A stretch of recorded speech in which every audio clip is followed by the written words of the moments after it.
স্বামী প্রবাসে, সেজন্য রাতে ঘুম আসে না রিমনা আক্তারের। তাই পাবেলের সঙ্গে পরকীয়া প্রেমে জড়িয়ে যায় রিমনা আক্তার। এমনকি পাবেলকে তার সবকিছুই বিলিয়ে দেয়। পাবেলও ইচ্ছামতো তাকে ব্যবহার করতে থাকে। সে ভেবেছিল তাকে নিয়ে আরো একটি সুখের সংসার গড়ে তুলবে, কিন্তু তার শেষ পরিণতি কি হলো সেটা দেখতে চাইলে পুরো ভিডিওটি দেখতে থাকুন।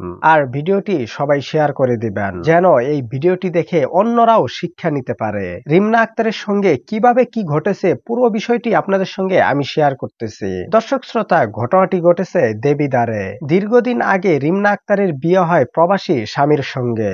এইদিকে তার স্বামী বেশিরভাগ সময় প্রবাসে থাকার কারণে রিমনা আক্তারের ভালো লাগতো না। সে ছটফট করত কারো সঙ্গে প্রেম প্রীতি করার জন্য। তখনই পাবেলের সঙ্গে তার পরিচয় হয়। পরিচয় থেকে আস্তে আস্তে তারা গভীর সম্পর্কে জড়িয়ে যায়। কিন্তু ওইদিকে তার স্বামী এই বিষয়গুলোর কিছুই জানতো না। তার স্বামী বিদেশ থেকে তার জন্য ভরণ পোষণ এমনকি তার সবকিছুই প্রয়োজনীয় দিতে থাকতো। সেও তার স্বামীর কাছ থেকে সবকিছু নিয়ে পাবেলের সঙ্গে ফুর্তি করত। এইদিকে পাবেলের সঙ্গে তার পরিচয় হয় ১.৫ বছর আগে। পাবেল বর্তমান সেনাবাহিনীতে চাকরি করতেছে। সে যখনই সুযোগ পায় তখনই ছুটে আসে রিমনা আক্তারের কাছে। রিমনা আক্তারও তার সবকিছু বিলিয়ে দেয় এই পাবেলকে। এইভাবে তাদের পরকীয়া প্রেম এতটাই গাঢ় হয়ে যায় যে মাঝে মধ্যে রিমনা আক্তারকে ঢাকাতে নিয়ে সেখানেও থাকতো পাবেল। মেয়েটিও পাবেলের প্রেমে এতটাই আসক্ত হয়ে যায় যে এক পর্যায়ে পাবেলকে বলে, আমি তোমাকে বিয়ে করতে চাই। তখন পাবেল রিমনা আক্তারকে বলে, আচ্ছা ঠিক আছে, আমি তোমাকে বিয়ে করব, কিন্তু তোমার স্বামীকে তোমার আগে ডিভোর্স দিতে হবে। রিমনা আক্তার পাবেলকে ভালোবেসে অবশেষে তার স্বামীকেও সে ডিভোর্স দিয়ে দেয়। তখনই রিমনা আক্তারের সঙ্গে যোগাযোগ একদম বন্ধ করে দেয় পাবেল। এই অবস্থা দেখে রিমনা আক্তারের মাথায় যেন আকাশ ভেঙে পড়ে। তখন সে কি করবে বুঝতে না পেয়ে সোজা চলে যায় সেই পাবেলের বাড়িতে। সেখানে গিয়েই সে অন্নশনে বসে পাবেলকে বিয়ে করার জন্য। ওইদিকে পাবেল সেনাবাহিনী চাকরি করার কারণে তার বাবা মাও চাচ্ছে না রিমনা আক্তারকে ঘরে বধূ করে নিতে। এমনকি পাবেলও চাচ্ছে না তাকে বিয়ে করতে।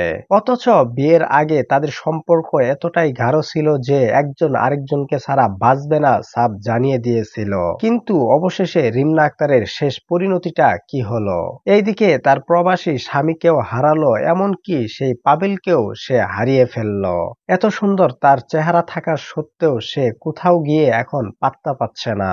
এটাই হচ্ছে পরকীয়া প্রেমের শেষ পরিণতি। এই সামান্য একটু ভুলের কারণে আজীবন কষ্ট বয়ে যেতে হবে এই রিমনা আক্তারের। সে হয়তোবা কখনো ভাবেনি তার সামনে এমন একটি দিন আসবে যে আজকে সে ভুল করার কারণে তার প্রেমিকের বাড়িতে গিয়ে ধন্না বাইতে হচ্ছে।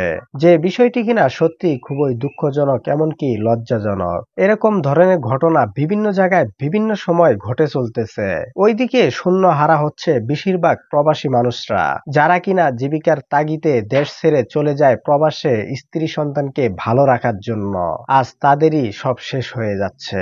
দর্শক শ্রোতা, আপনারা তো পুরো ঘটনাটি শুনলেন। এই বিষয়টি সম্পর্কে আপনাদের মতামত কি আপনারা অবশ্যই কমেন্ট করে জানিয়ে যাবেন। এইভাবে আর কত সংসার নষ্ট হয়ে যাবে।